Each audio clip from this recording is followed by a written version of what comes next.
From Washington, the McLaughlin Group, the American original. For over 3 decades, the sharpest minds, best sources, hardest talk.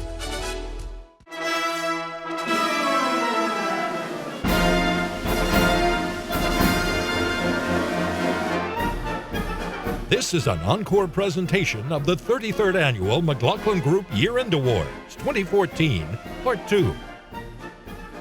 Here's the Master of Ceremonies, John McLaughlin. Destined for political stardom in 2015, Pat.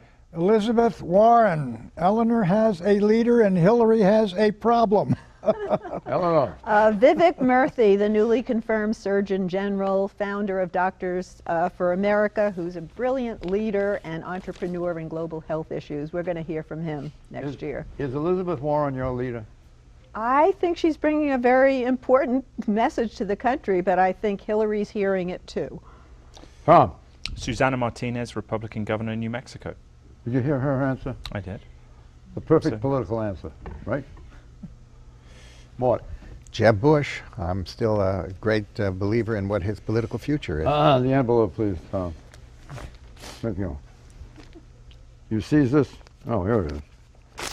Let's see what we got You've in got to here. tap How it. One more? You tap it on you. Yeah, there you go. What, tap it on the head? Yeah, lucky. This Johnny Carson style. Great American. Passed away.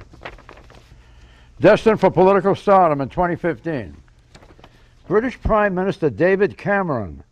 This year he barely held the United Kingdom together and had trouble keeping his governing coalition intact. Next year, Cameron will redefine his country's relationship with the European Union that will counter the growing threat from the UK Independence Party while keeping Britain in the EU. A tightrope act that Cameron will pull off. You care to comment? Yeah, I don't think he's going to pull it off. You don't? No. Does anyone think he's going to pull it off? I don't think so. Not at all. I don't think he has You got don't a think very he'll- slight chance. No? I'm a fan of David Cameron, but he's not a magician.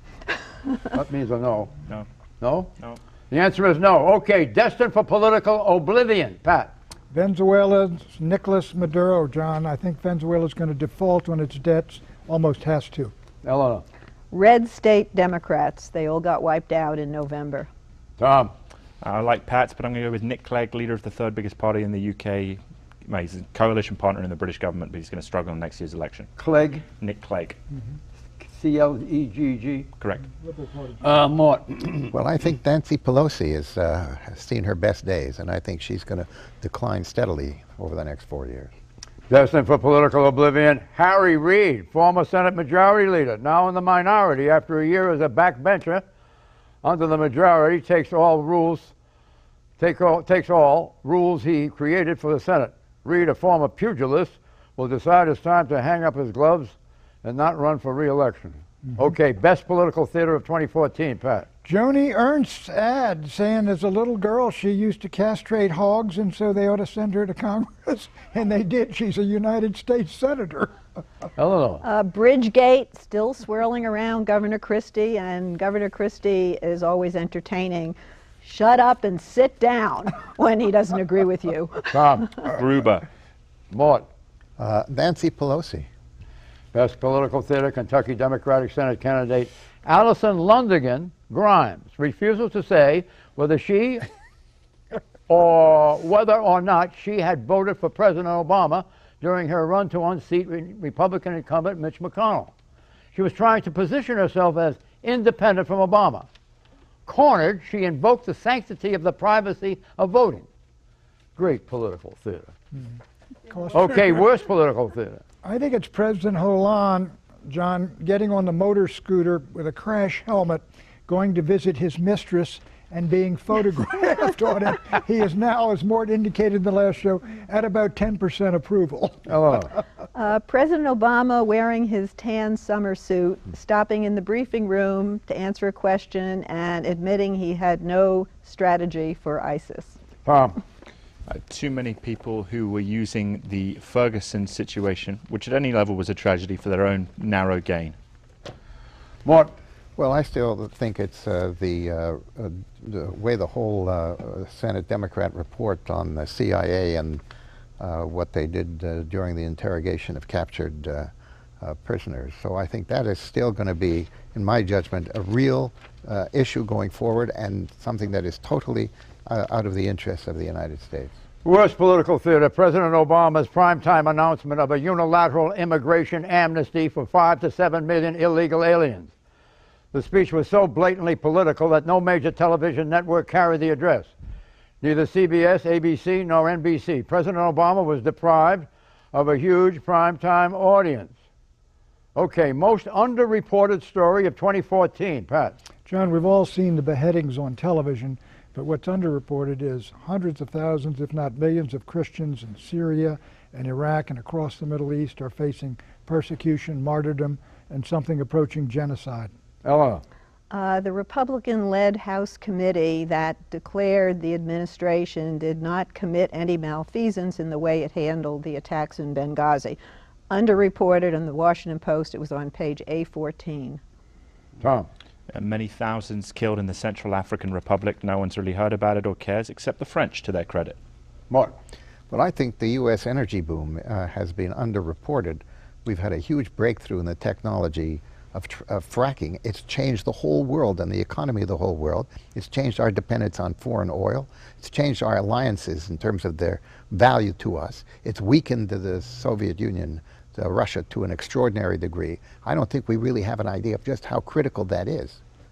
You're echoing something I said last week. Well, I covered it on the show. That's right. Yes. Well, feel free to use it any time you want. I would have given you even on my show. I would have given you credit. I just didn't have time at the time. Most underreported story was the importance of manufacturing to the U.S. economy. It accounts for 1/3 of our gross domestic product. The manufacturing sector is a driver for other parts of the economy. This year, a sharp upturn in manufacturing index helped generate the dramatic upturn in jobs at the year's end. Where's the reporting on it? That's what I'd like to know. Would you like to know? Well, look, John, manufacturing has contracted dramatically over the last 40 years. I don't want to get into it. Let's move on. You want me to fight it out alone? Okay, the most overreported story, Pat. The post-Ferguson protests, the people lying down in the streets, going into Apple Store in New York, blocking bridges, all the rest of it. The cameras are what is bringing the crowds. Eleanor. The missing Malaysian jet, a tragedy for sure, but CNN was so obsessive covering it that the network became the butt of jokes. Well, Tom. The Ice Bucket Challenge, noble cause, but became so divorced from charity and became a sort of popular selfie thing, which was boring in the end. What is this? The Ice Bucket Challenge. People were pouring ice themselves. Good cause, but it became a populist. You know, people wanted to show off with it. Television, John. Well, I think climate change is one of the most overreported stories that we've had. I don't really think it's that predictable an issue anyhow, and there's so many changes that are going on now in terms of what produces higher temperatures. So I think that's an overreported story. Wow, put it in good for you, Mort. The most overreported story, the Republican Party's demographic demise. A coalition of single women, Hispanics, and African Americans was supposed to prevent a Republican from becoming president ever again. But this fall, the gender gap disappeared. Republicans drew as much as 37% of Hispanic support in some races, and men, especially working-class white men, a Democratic constituency, overwhelmingly voted Republican. Your time has come, Pat. You ran for president too early. Okay, biggest government waste. The $25 billion we spent building the Iraqi army, which ran away as soon as ISIS attacked. Eleanor. The taxpayer-funded suit to sue President Obama for making changes in Obamacare. Tom. The fact that we have fantastic special forces who, in limited numbers, could provide a key fight against ISIS, and we're not using them. Did you hear Pat's prediction? I did. What did you think of it? I love all Pat's predictions. You didn't listen to Pat's prediction. I listened to What Pat's prediction are you talking about? Well, what statement, whatever it is. I always listen. You think the Iraqi army, we spent $25 We've talked about the whole Iraqi thing army many collapsed? times on the show. Yeah, well, what do you think of what he Well, said? they're reconstituting the Iraqi army, so it's improving. I agree with him, but it's improving now. It's not all lost. Well, you hear that? He's qualifying your prediction. What? Well, I think ethanol subsidies are one of the biggest wastes that we have in our whole agenda of activities. You've never run in Iowa. In All right, certain parts of the country, Will you maybe. please? There's a statement of mine. The biggest government waste is the loophole in the earned income tax credit, a so-called refundable credit that allows you to get money even if you do not pay any income taxes. It allows illegal aliens to receive it. So people in the country illegally receive, get this, $4.2 billion a year in the payments. The biggest government waste. Okay, best government dollar spent, Pat. Orion, the new American spaceship, which at the end of the year made a spectacular orbits of the Earth, and it went through the Van Allen belt, and it was a total success. We're back, John. I never thought you'd predict that. I didn't predict it, I just said it. I thought but it was the best support it? dollar spent. Yeah. Since when did you support Orion? I was always for Yeah. the space program, for heaven's sake. Were you? I agree with Pat on that, but Okay, Eleanor. I agree with Pat on Orion, but I must say the Earned Income Tax Credit is one of the best programs. It was started by President Reagan. Republicans, Democrats alike support it. It's not a waste of money. Best government dollar spent is the money to fight Ebola in West Africa, that's right. and it was enhanced in the lame duck session, voted on by Republicans and Democrats. Tom. The Joint Direct Attack munitions dropped on top of ISIS, saved many lives. Mort. Well, I was going to say the money we spent on the Ebola vaccine as well, because that, You can say it. I think it's a fantastically important thing. I'll move on. I had a fallback position just in case, since I knew I was going to be the Save your last. correction until after the show. No, this is really important. Okay, let's go. The partial funding of Israel's Iron Dome, which helped that country save itself, but taught us what you can do in terms of being able to intercept missiles flying in from a hostile country. True. Best government dollar spent, the $10 billion that the federal government spends annually to protect cyber attacks. Last year, there were 228,700 cyber incidents involving government computer systems. $10 billion in prevention is worth $1 trillion in cure. Okay, boldest political tactic. Putin loses Ukraine and then goes in and seizes Crimea, and also ISIS, I hate to say it, seized Mosul right away from the Iraqi army. Astonishing success. Eleanor. Boldest tactic, President Obama's executive order on immigration, which will allow up to 5 million people work permits. These are 5 million people who live and work among us and have been here for some time, and the political repercussions of this are not good for Republicans. Tom. Hillary Clinton claiming that the reset with Russia under her watch was a success. Mort. Yes, I think the worst political tactics have been the way we've been relating to the Soviet Union, now Russia, okay? There are all kinds of things we should do. This guy who's running Russia, he can create havoc for the United States because he has no fear of what the United States will do. Here's the boldest political tactic. President Obama's unilateral executive actions, such as the recent immigration amnesty and broad EPA regulations concerning carbon emissions that Professor Lawrence Tribe of Harvard University objects to as, quote, an attempt to seize lawmaking power that belongs to Congress, unquote. Mr. Obama is testing the presidency's constitutional limits, a bold experiment in seeing how far America will go in ceding power to one ruler. You got that, Pat? Yeah, I got Put it. it in a column. Okay, worst political scandal. Worst scandal is clearly Bill Cosby. It's not political, but it's terrible and it's tragic. Well, I hope you listen to his wife's defense of him. I heard. Worst scandal, I've got to give that to the scandal at the VA, which cost General Eric Shinseki his job, but the new head of the VA, Bob McDonnell, I believe, yes, that's right, former CEO of Procter & Gamble, is doing a great job cleaning up that agency. You couldn't read your notes there, Eleanor? I looked down to read it because there's another Bob McDonnell who was the governor of Virginia, and I thought, oh my goodness, do I have it confused? But I'm glad you're evidently doing that's those notes his name. yourself and you don't have Bob so many. McDonald. Yeah, okay. Tom. Senate Democrats selling the CIA down the river because the political winds changed. Oh, it's those Democrats, huh? Mort. The IRS harassment of a lot of political groups in this country, I think, is a scandal. Have they ever harassed you? Not yet. Is it harass or harassed? Well, it all depends how it comes out of this show. The worst political scandal was the Veterans Administration scandal of falsifying wait lists at the VA hospitals while veterans died waiting for medical care. Okay, best idea of 2014, Pat. Fracking. It helped to break OPEC. Eleanor. Body cameras for cops. Tom. President Obama's decision to retain combat operations in Afghanistan into 2015. What? Buying early on the Alibaba IPO. Alibaba, Chinese mercantile genius. It's an unbelievable company. The best idea was New Jersey Governor Chris Christie's decision to impose a mandatory quarantine on travelers from West Africa who have symptoms of Ebola. Christie's mandatory quarantine was controversial and was criticized by President Obama.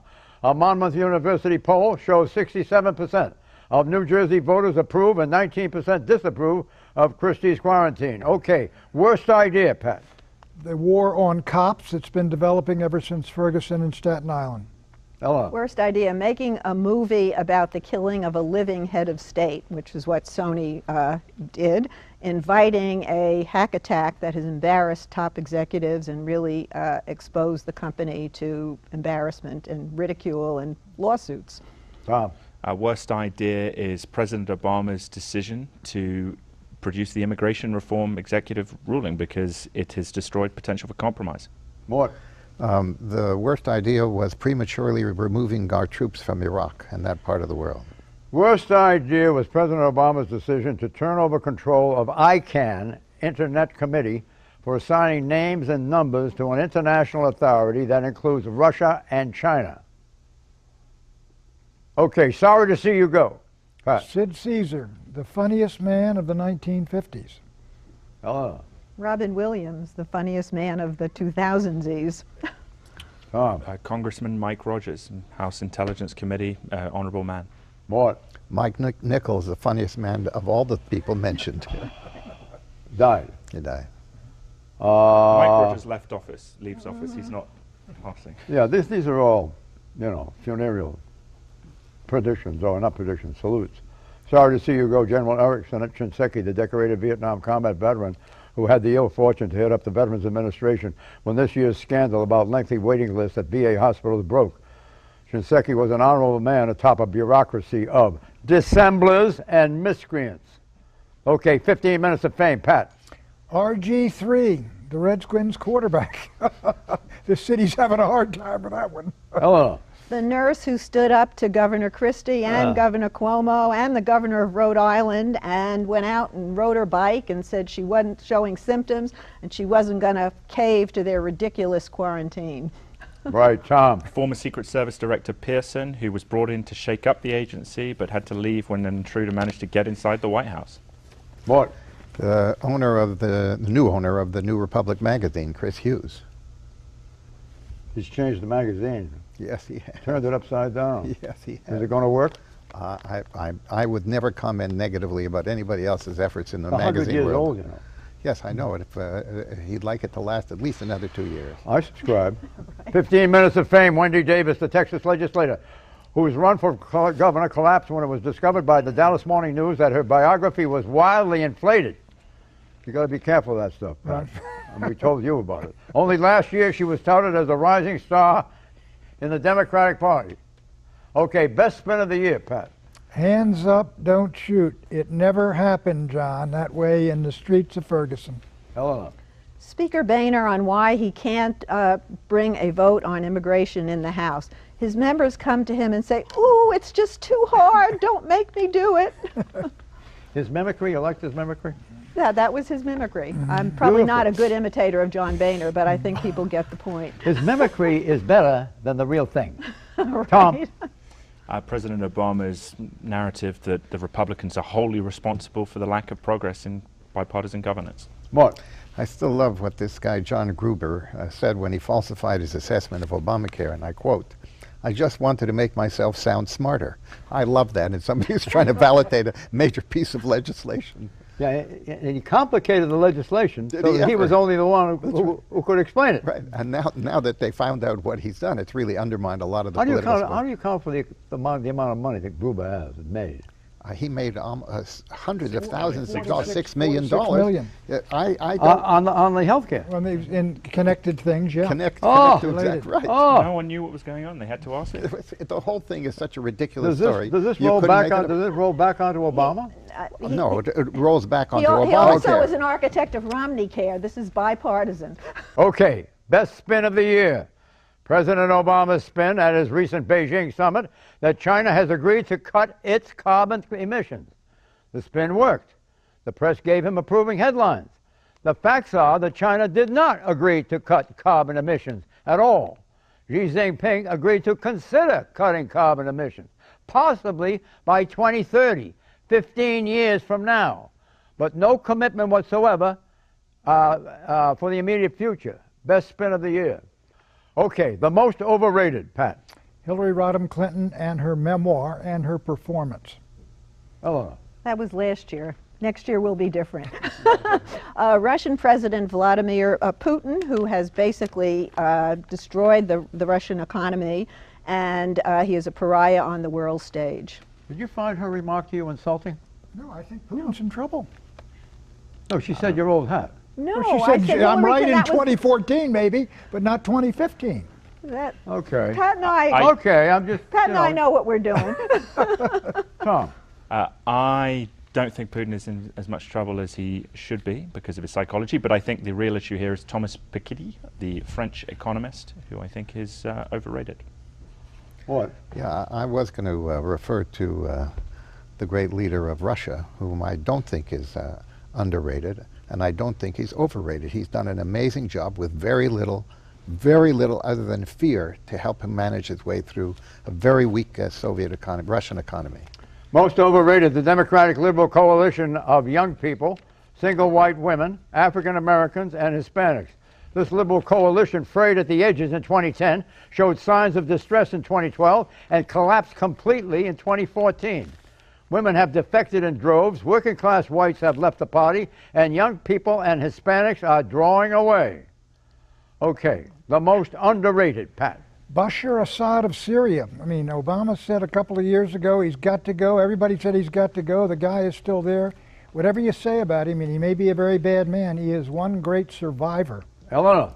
Most underrated is President Obama, who will be credited for bringing the economy back from the depths of a recession. And the economy is taking off. I think it's going to do very well by 2016.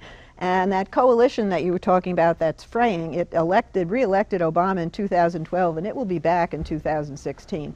Off-year elections are Republican territory. The main event, the presidential election, still benefits Democrats more. Well, I feel somewhat better after hearing you. You're supposed to feel somewhat worse after hearing me. Well, you're okay. a little balance. Menza. Okay. Qasem Soleimani, who is the leader of the Iranian Revolutionary Guard Corps External Action Force, the Quds Force, who is essentially now the leader of Iraq because of his power with militias inside Iraq. Very insightful. More.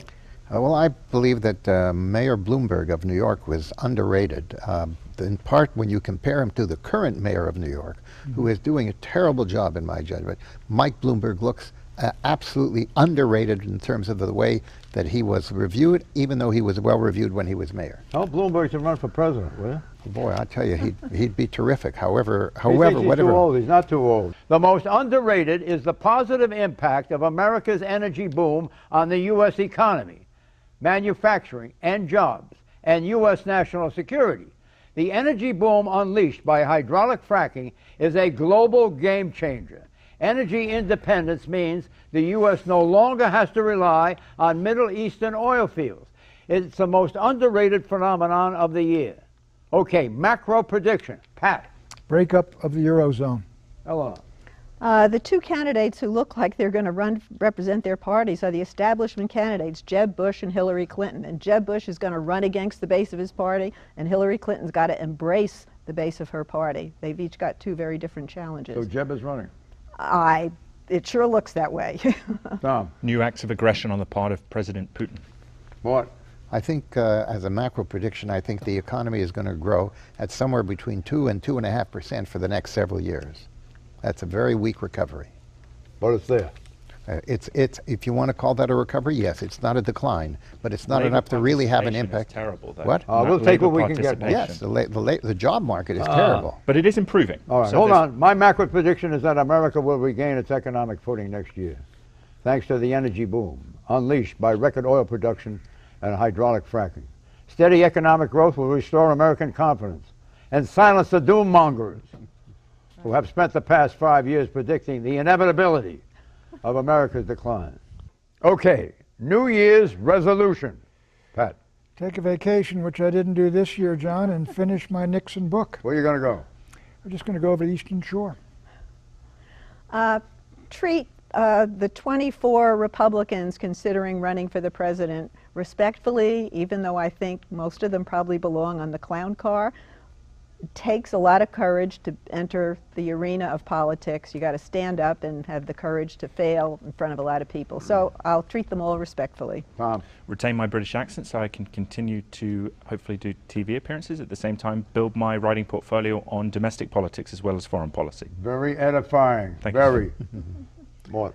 I'm going to take up long distance running again this year. My back, I think, is finally healed, and I'm going to run 3 to 5 miles every day. Central Park. Central Park. My New Year's resolution is to keep the McLaughlin Group a spin-free zone where the latest party-issued talking points and line of the day are banished. In their place, you'll find honest analysis, divergent views, and independent thinking. Happy New Year. Bye-bye.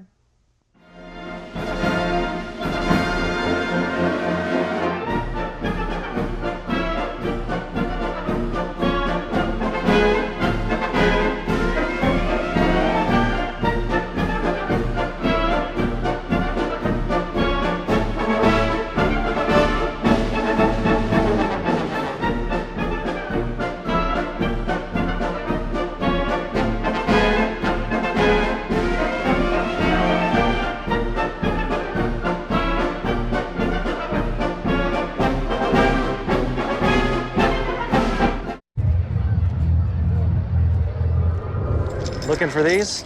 You drive buzzed. It could be one very expensive ride. First, you gotta make bail. Then pay me to get your car back. Your insurance premiums will go through the roof. And my legal fees just keep adding up. All told, it could end up costing you $10,000. Buzzed, busted, and broke. Because buzz driving is drunk driving.